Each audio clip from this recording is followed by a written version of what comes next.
इतकं कोर डिप्रेशनचे लक्षणं तुम्ही कसे काय, म्हणजे तुम्ही पेशंट्स बघितलेत का सर आधी काही, काय कसं काय तयारी केली तुम्ही अभिनयाची? असे खूप पेशंट्स बघितलेत असं नाही म्हणता येणार, पण माझ्या आजूबाजूच्या काही जवळच्या मित्रांना सुद्धा हा त्रास झालेला होता, त्यांना मी भेटलो आहे.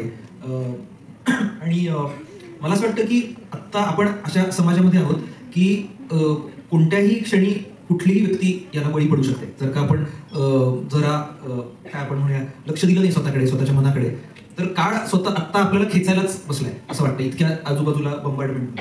त्यामुळे माझ्यामध्ये सुद्धा कुठेतरी असणारी निराशा एका बाजूला आपण असं म्हणूया की एम्फसाइज करण्याचा याच्यामध्ये प्रयत्न होता. आणि मला असं वाटत नाही की ते माझ्यापेक्षा खूप लांबचं आहे. यातले हे जे काही आपण म्हणूया की असं आपल्याला अनेकदा असं वाटतं की हे आजारी पडलेली लोक वेगळी आहेत आणि आपण सगळे ओके आहोत, तर असं मला वाटत नाही. आपण म्हणजे जर का एक व्यक्ती आजारी असेल तर आपले सगळेजण आपण त्याला कुठे ना कुठे जबाबदार आहोत. तर ते आपल्यामधलं ते शोधणं हा तो भाग होता. आणि मग अशी म्हटलं तसं काही जवळच्या मित्रांना हा त्रास झालेला पाहिलेला आहे. त्यामुळे याचं मिळून एक काहीतरी मनात होतं. आणि अर्थात स्क्रिप्टमध्ये गोष्टी लिहिलेल्या असतात, डिरेक्ट करत असताना मावशी आणि सुनील सर काही गाईड करत होते, त्यातून ती भूमिका उभी राहिली असं मला वाटतं.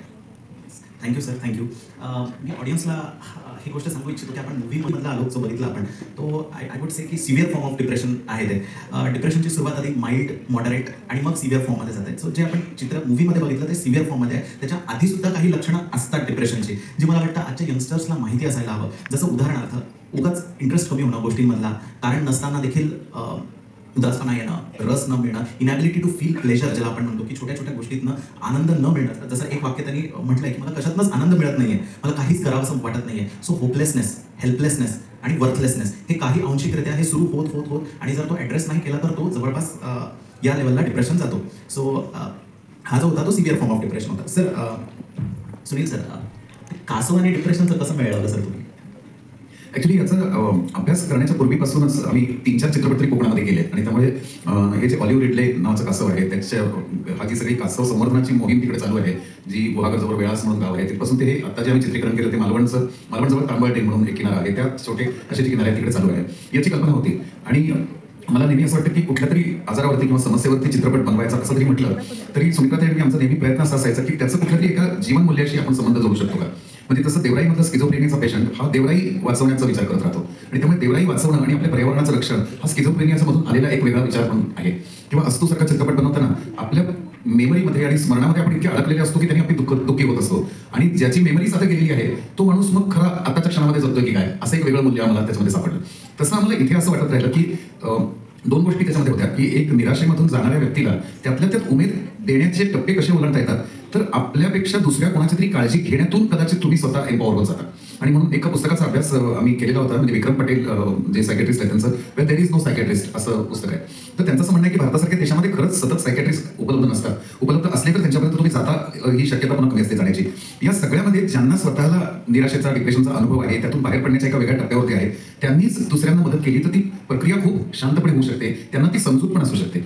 आणि म्हणून आम्हाला एक याच्यामध्ये असं वाटत राहिलं की तो जो डिप्रेशनचा पेशंट आहे ना त्याची मुख्य मनस्थिती काय आहे, तर सगळं त्याच्या भोवतालचं जग आहे ना ते त्याला काहीतरी डिवचायला टोचायला बघताय असं त्याला वाटत राहतं की तू गप्प काय आहेस, काय होतं तुला, असं काय आहे. आणि हे म्हणजे बाकीच्यांना असं वाटतं की आम्ही सिंपथीने, सहानुभूतीने विचारतोय आणि तूच उलट चांगली उत्तर देत नाहीस आम्हाला, त्यामुळे उलट आम्हीच तुझ्यावर रागवणार आणि असं म्हणणार की आम्ही एवढी मदत करतो आहे पण तू आमच्याला उत्तरच देत नाहीस, कधी कधी उर्मटासारखा बोलतोस, कधी निघून जातोस, कधी आमच्याकडे लक्ष देत नाहीस, हे तुझं काहीतरी चुकतंय, तुझ्या हातून काहीतरी गुन्हा घडतोय, असं म्हणत म्हणत म्हणत त्या भोवतालच्या समाजाचा फोर्स इतका वाढत जातो की त्याला जणू काही त्या माणसाला फुटायला होतं.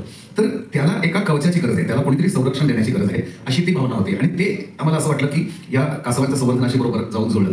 कारण अनेकांना कासव म्हटल्यानंतर ससा कासवाची गोष्ट आठवली, मग ससा कसा जो वेगाने पळतो आणि कासव कसं सावकाश जातं, या गोष्टीचा खरं म्हणजे इथे संबंधच नाही. कारण मराठीमध्ये कासव हे आपण टर्टल आणि टॉर्टॉइज दोन्हीला वापरतो, पण we are not talking about tortoise, we are talking about turtle. त्यामुळे हे सी टर्टलची गोष्ट आहे आणि ते समुद्रामध्ये पोहणारं जे कासव आहे त्याची मादी आता तुम्ही ऐकलंच असेल तसं की ती किनाऱ्यावरती येऊन अंडी घालते आणि ती जपायला लागतात. म्हणजे जणू काही तो डिप्रेशनमधला जो जीव आहे तो त्या अंड्यासारखा आहे, तो अंड्यामध्ये आहे, त्याची वेळ झाली की तो फुटून बाहेर येणार आहे आणि मग बाहेर पडल्यानंतर समुद्रामध्ये त्याला जायचंय, त्याला कोणी मदत नाही करत. त्याचे पिल्लू बाहेर पडलंय ना त्याला समुद्रामध्ये आपणच जायचंय, समुद्रामध्ये त्याच्या आयुष्यामधले सगळे लढे त्याला जगायचे आहे.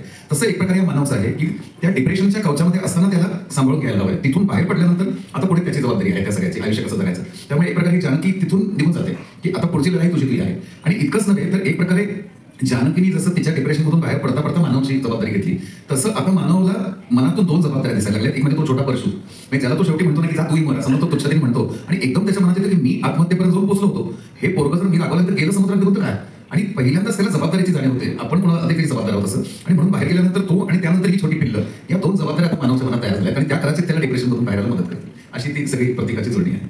सुंदर सुंदर आणि आणखी एक छोटासा भाग असाही आहे की त्याच्यामध्ये जानकी जेव्हा म्हणते ना की त्या कासवलीला माहिती नसतं की हे पिल्लू आपलं की काय म्हणून, आणि त्याची नकळत असं बोट दाखवते मानवाकडे. तुम्ही जर ज्यांनी सूक्ष्मपणे बघितलं असेल तर लक्षात येईल ते असं बोट दाखवून की हे पिल्लू आपलं की काय.